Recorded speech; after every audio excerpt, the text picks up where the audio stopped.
A Kuruminha fez uma pergunta aqui, vamos puxar antes da gente ir Vamos. pros tipos. Ela perguntou aqui as qualidades de Oiá.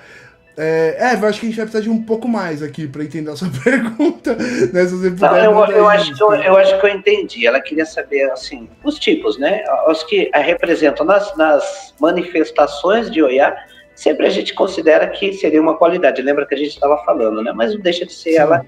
num todo. Então, aqui no Brasil, a gente fala que tem a Oiá Egunitá, que é associada aos mortos. Então, ela vem ao vento do bambuzal, veste o branco, o mariú, as folhas da palmeira. Tem a Oiá Funã, que ela encaminha os mortos, né? A Egunitá, ela associada está ao meio, a Funá, ela encaminha. Ela veste branco também. Ela está ligada ao Xalá, a Nanã, e ao centro, ao meio, lá onde é o bambuzal. Que esse é um lugar de consagração maior de força de Oiá, o bambuzal. Tem Oiá Padá, que ela ilumina o caminho para os mortos. Aí aquele card que a gente vai ver, próximo que você colocou lá um pouquinho antes, ele está falando sobre essas questões aí também. Ela Sim. veste o branco, essa padá, ela tem fundamento com Xalá, o Mulo e Nanã. Aí a gente tem Oiá Furê, que ela recebe os mortos no portal, que ela também é ligada ao Xalá e Nanã. Aí tem Oiá Onira, que é rainha da cidade de Irá, e a guerreira agressiva. Ela é dona das estradas. Então essa já não entra na parte balé, né? Essa aí já entra na parte das guerreiras, né? Que ela é a manifestação dela na guerreira, né? Que ela também é dona das estradas e também das encruzilhadas. Por quê? Porque ela tá junto com o Exu.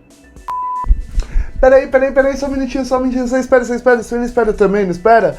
Então, gente, vocês gostam do nosso trabalho aqui no Caminho dos Elementos? Então considera se inscrever no canal, deixa uma ideia nos comentários, dá o seu like, compartilha com seus amigos, isso ajuda muito a engajar o vídeo na plataforma, certo? Bom, agora desculpa ter interrompido, prometo que não vai mais acontecer nesse vídeo, tá? Nos próximos vai. Agora segue a rima, vai! Nesse período.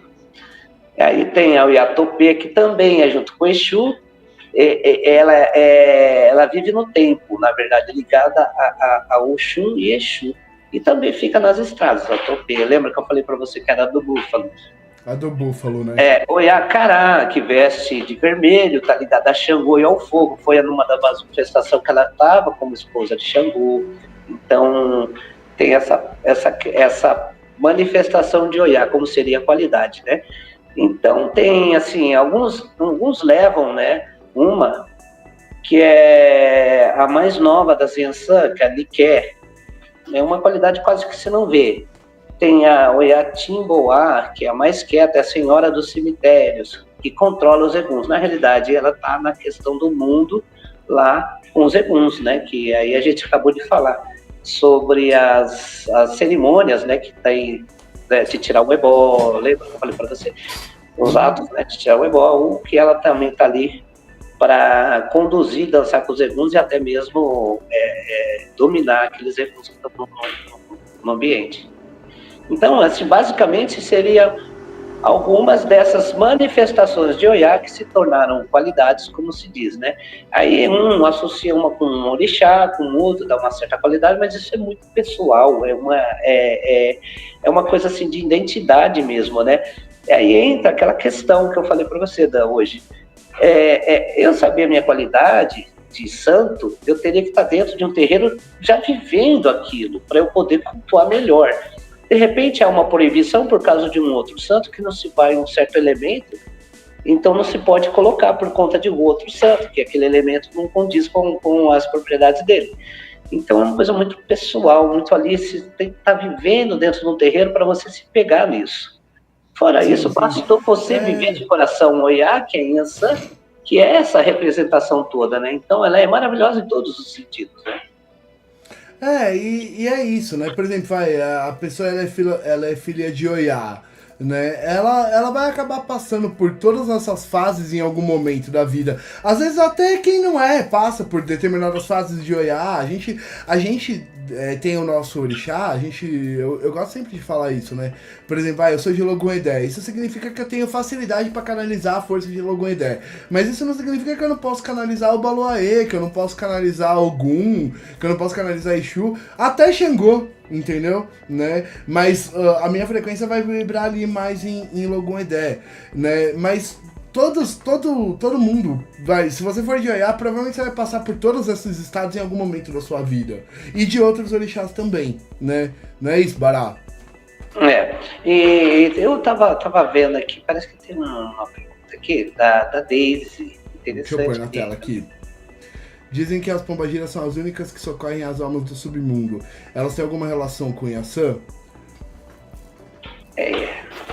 Não, na realidade não. São assim, as entidades, elas têm a função delas, como seria o caso, né, das senhoras pombagiras, com todo respeito, claro, mas o Iá não, porque assim, ela seria o trono, né? Ou, como que eu posso dizer assim, para ficar mais fácil, né? Tem o trono e tem depois as subdivisões abaixo daquilo que seria uma hierarquia, né? O Iá, ela está num todo. Então, ela está dentro dos mundos dos mortos. Porém, funções de resgate, essas coisas todas, as pombagiras receberam essa missão porque elas conseguem chegar no mais fundo do fundo, onde ninguém consegue chegar com sua vibração. Elas conseguem, elas têm essa força de ir lá e resgatar uma alma lá que está sofrida, como diz uma vez Chico Xavier. É muito bonito isso, esse entendimento, porque se você for ver, as pessoas, elas prostituíram as pombagiras, e não é bem assim, elas não são nada disso, nunca foram, né? Mas essa questão, eu acredito que eu consegui responder para ela.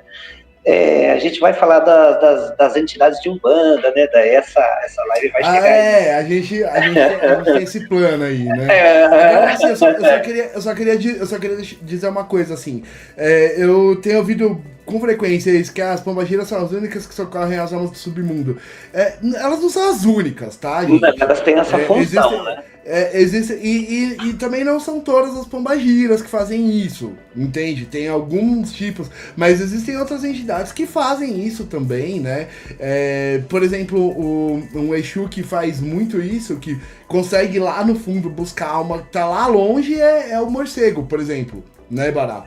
E é um Exu, não é uma pombagira, entendeu? Então é assim, não é bem assim, né? E assim, fora, dentro desse cenário de Umbanda, Candomblé, você tem outras entidades de outras correntes místicas que também fazem esse trabalho, né? Que assim, a gente coloca esses nomes, né? Mas seriam falanges mais ou menos da mesma força, só que a gente chama em grupos místicos diferentes com nomes diferentes. Mas é basicamente a mesma coisa, né? Só que com outro nome. Né? Isso acontece muito também, né? Porque a entidade, ela não vai vir aqui pra debater com você, porque ela não tem tempo a perder pra ficar debatendo esse tipo de coisa. Ela vem aqui pra trabalhar, ela não vem aqui... O nome que você chama ela, entendeu? Como diria Shakespeare, né? Se a Rosa não se chamasse Rosa, acaso teria ela outro perfume? É exatamente isso, né? Então é isso aí, né? Ó, aí fez outra pergunta aqui, ó. É isso, vocês começaram com a caridade antes dos 9 filhos. É balé, né? Basicamente, mas ela se subdivide, como o Bará tava falando aqui, né? Aí a Eva quer porque quer saber a qualidade dela, Bará. Ela colocou assim, mais uma, qual a combinação de Oxóssi e Iemanjá? Eu acho que ela tá querendo dizer Iaçã, que não Iemanjá, né? Qual a qualidade? Bagã que combina, Bagã e Topê que combina com talvez. Tem que ver o que entra de complemento. Eles são assim, o jogo é jogo básico. Para a pessoa detalhar mais sobre isso, aí tem que ver que caminho que vem, qual o complemento de outro orixá que está ali no meio escondido, que é esse revelado aprofundando mais, aí que se chega num ponto de uma qualidade. Não seria, como eu falo, na mão a gente não tem nenhum dedo igual. Então você imagina as pessoas sendo regidas por orixás pelas personalidades que cada um tem, diferente uma de cada uma. Então você imagina, ali tem algum assim, na hora que ela vai colocar assim, o Oxóssi com o Oiá, que ela acho que ela deve colocar colocado em manjar, mas não, né? Bacana, pode ser um Oiatopê, se ela tiver um complemento com o Mulu, tem que ver exatamente a situação pessoal dela. Por isso que eu falei para você, a qualidade é uma coisa muito pessoal.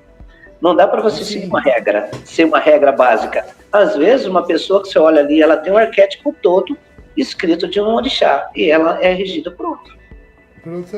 Isso acontece. Às vezes, acontece, às vezes ela tem toda uma manifestação de um orixá na vida dela toda. E na hora de se fazer, por umas questões mais fechadas dentro da religião do candomblé, ela tem que ser feita de outro santo e se torna uma Eked que não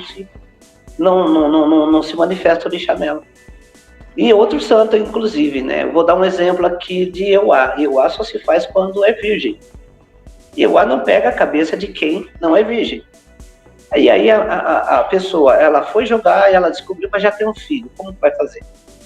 Não faz, né?